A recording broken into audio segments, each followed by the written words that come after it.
इसकी मिसाल पेश की है सिक्किम के थेगू गांव के संगे शेरपा जी ने। ये पिछले 14 साल से 12,000 फीट से भी ज्यादा की ऊंचाई पर पर्यावरण संरक्षण के काम में जुटे हुए हैं।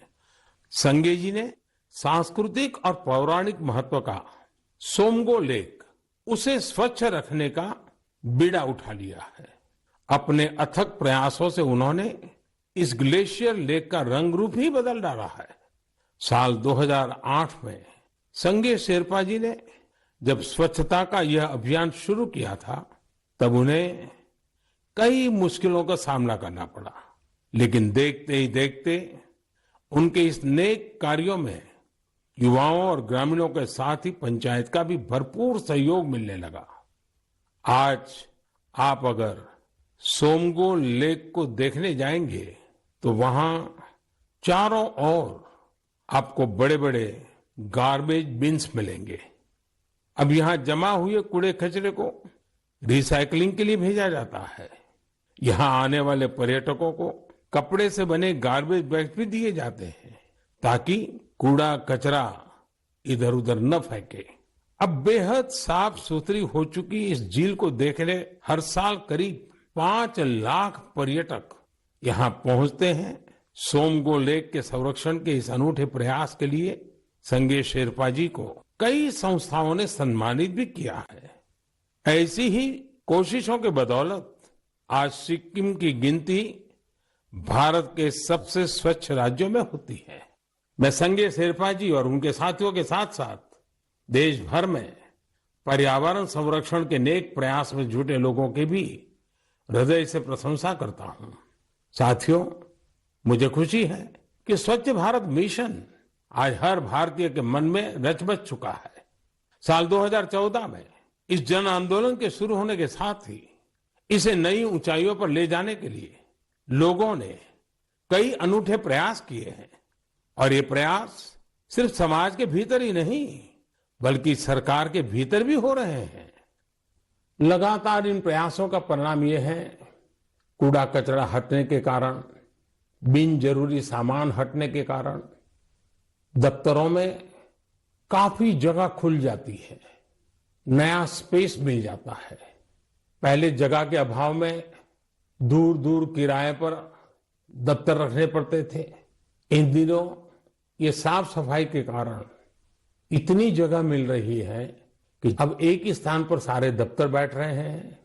पिछले दिनों सूचना और प्रसारण मंत्रालय ने भी मुंबई में, अहमदाबाद में, कोलकाता में, शिलांग में, कई शहरों में अपने दफ्तरों में भरपूर प्रयास किया और उसके कारण आज उनको 2-2, 3-3 मंजिलें पूरी तरह नए सिरे से काम में आ सके ऐसी उपलब्ध हो गई। ये अपने आप में स्वच्छता के कारण हमारे संसाधनों का ऑप्टिमम यूटिलाइजेशन का उत्तम अनुभव आ रहा है। समाज में भी, गांव-गांव, शहर-शहर में भी, उसी प्रकार से दफ्तरों में भी ये अभियान देश के लिए भी हर प्रकार से उपयोगी सिद्ध हो रहा है। मेरे प्यारे देशवासियों, हमारे देश में अपनी कला संस्कृति को लेकर एक नई जागरूकता आ रही है, एक नई चेतना जागृत हो रही है। मन की बात में हम अक्सर ऐसे उदाहरणों की चर्चा भी करते हैं, जैसे कला, साहित्य और संस्कृति समाज की सामूहिक पूंजी होते हैं। वैसे ही इन्हें आगे बढ़ाने की जिम्मेदारी भी पूरे समाज की होती है। ऐसा ही एक सफल प्रयास लक्षद्वीप में हो रहा है। यहाँ कल्पेनी द्वीप पर एक क्लब है, कुमेल ब्रदर्स चैलेंजर्स क्लब। ये क्लब युवाओं को स्थानीय संस्कृति और पारंपरिक कलाओं के संरक्षण के लिए प्रेरित करता है। यहाँ युवाओं को लोकल आर्ट, कोलकली, परिचाकली, किलिपाट्टू और पारंपरिक गानों की ट्रेनिंग दी जाती है। यानी पुरानी विरासत नई पीढ़ी के हाथों में सुरक्षित हो रही है, आगे बढ़ रही है। और साथियों, मुझे खुशी है इस प्रकार के प्रयास देश में ही नहीं विदेश में भी हो रहे हैं। हाल ही में दुबई से खबर आई कि वहां के कलारी क्लब ने Guinness book of world records में नाम दर्ज किया है। कोई भी सोच सकता है कि दुबई के क्लब ने रिकॉर्ड बनाया तो जो भारत से क्या संबंध। दरअसल ये रिकॉर्ड भारत की प्राचीन मार्शल आर्ट कलारियापट्टू से जुड़ा है। ये रिकॉर्ड एक साथ सबसे अधिक लोगों के द्वारा कलारी के प्रदर्शन का है। कलारी क्लब दुबई में दुबई पुलिस के साथ मिलकर ये प्लान किया और यूएई के नेशनल डे में प्रदर्शित किया। इस आयोजन में 4 साल के बच्चों से लेकर 60 वर्ष तक के लोगों ने कलारी की अपनी क्षमता का बेहतरीन प्रदर्शन किया। अलग अलग पीढ़ियां कैसे एक प्राचीन परंपरा को आगे बढ़ा रही हैं, पूरे मनोयोग से बढ़ा रही हैं, ये उसका अद्भुत उदाहरण है। साथियों, मन की बात के श्रोताओं को मैं कर्नाटका के गडक जिले में रहने वाले कवेम श्री जी के बारे में भी बताना चाहता हूं। कवेम श्री दक्षिण में कर्नाटका की कला संस्कृति को पुनर्जीवित करने के मिशन में पिछले 25 वर्षों से अनवरत लगे हुए हैं। आप कल्पना कर सकते हैं कि उनकी तपस्या कितनी बड़ी है। पहले तो वो होटल मैनेजमेंट के प्रोफेशन से जुड़े थे, लेकिन अपनी संस्कृति और परंपरा को लेकर उनका लगाव इतना गहरा था कि उन्होंने इसे अपना मिशन बना लिया। उन्होंने कला चेतना के नाम से एक मंच बनाया। ये मंच आज कर्नाटका के और देश विदेश के कलाकारों के कई कार्यक्रम आयोजित करता है। इसमें लोकल आर्ट और कल्चर को प्रमोट करने के लिए कई इनोवेटिव काम भी होते हैं। साथियों, अपनी कला संस्कृति के प्रति देशवासियों के उत्साह अपनी विरासत पर गर्व की भावना का ही प्रकटीकरण है। हमारे देश में तो हर कोने में ऐसे कितने ही रंग बिखरे हैं। हमें भी उन्हें सजाने, संवारने और संरक्षित करने के लिए निरंतर काम करना चाहिए। मेरे प्यारे देशवासियों, देश के अनेक क्षेत्रों में बांस से अनेक सुंदर और उपयोगी चीजें बनाई जाती हैं। विशेष रूप से आदिवासी क्षेत्रों में बांस के कुशल कारीगर, कुशल कलाकार है। जब से देश ने बैम्बू से जुड़े अंग्रेजों के जमाने के कानूनों को बदला है, इसका एक बड़ा बाजार तैयार हो गया है। महाराष्ट्र के पालघर जैसे क्षेत्रों में भी आदिवासी समाज के लोग बैम्बू से कई खूबसूरत प्रोडक्ट्स बनाते हैं। बैम्बू से बनने वाले बॉक्सेस, कुर्सी, चायदानी, टोकरियां और ट्रे जैसी चीजें खूब लोकप्रिय हो रही है। यही नहीं, ये लोग बैम्बू घास से खूबसूरत कपड़े और सजावट की चीजें भी बनाते हैं। इससे आदिवासी महिलाओं को रोजगार भी मिल रहा है और उनके हुनर को पहचान भी मिल रही है।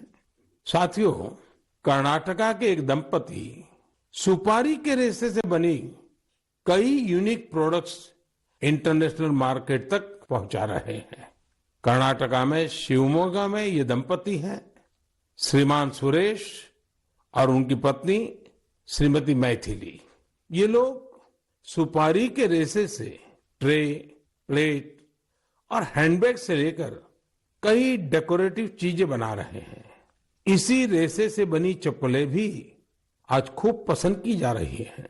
उनके प्रोडक्ट्स आज लंदन और यूरोप के दूसरे बाजारों तक में बिक रहे हैं।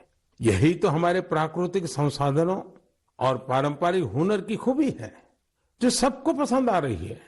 भारत के इस पारंपरिक ज्ञान में दुनिया सस्टेनेबल फ्यूचर के रास्ते देख रही है। हमें खुद भी इस दिशा में ज्यादा से ज्यादा जागरूक होने की जरूरत है। हम खुद भी ऐसे स्वदेशी और लोकल प्रोडक्ट इस्तेमाल करें और दूसरों को भी ये उपहार में दें। इससे हमारी पहचान भी मजबूत होगी, स्थानीय अर्थव्यवस्था भी मजबूत होगी और बड़ी संख्या में लोगों का भविष्य भी उज्जवल होगा।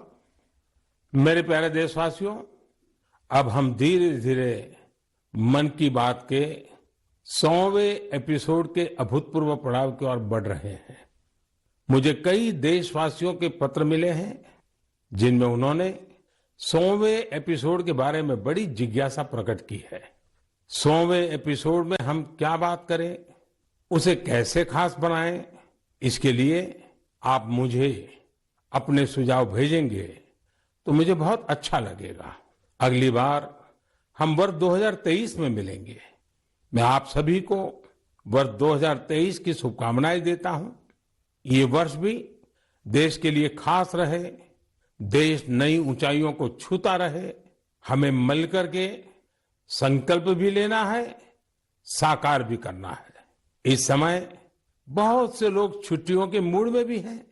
आप पर्वों को, इन अवसरों का खूब आनंद लीजिए, लेकिन थोड़ा सतर्क भी रहिए। आप भी देख रहे हैं कि दुनिया के कई देशों में कोरोना बढ़ रहा है। इसलिए हमें मास्क और हाथ धुलने जैसी सावधानियों का और ज्यादा ध्यान रखना है। हम सावधान रहेंगे तो सुरक्षित भी रहेंगे और हमारे उल्लास में कोई रुकावट भी नहीं पड़ेगी। इसी के साथ आप सभी को एक बार फिर ढेरों शुभकामनाएं। बहुत बहुत धन्यवाद। नमस्कार।